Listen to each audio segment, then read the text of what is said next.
Pokud potřebujete na chvíli vypnout a nadechnout se čistého vzduchu, zvažte výlet do Mariánských Lázní. Tohle město má skutečně klidnou a noblesní atmosféru.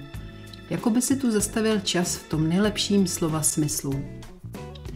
První lázeňské budovy tu vznikly na začátku 19. století, ale účinky místních pramenů byly známé už mnohem dřív. Léčili se tu například Goethe, Chopin, císař František Josef I., ale i anglický král Edvard VII.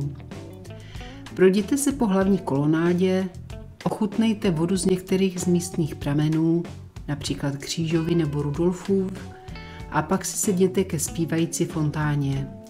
Ta hraje několikrát denně a večer je navíc krásně osvětlená. Věřte, že se vám odsud nebude chtít zpátky domů. Uležte si toto video, nasdílejte ho s přáteli a sledujte nás pro další tipy na výlety.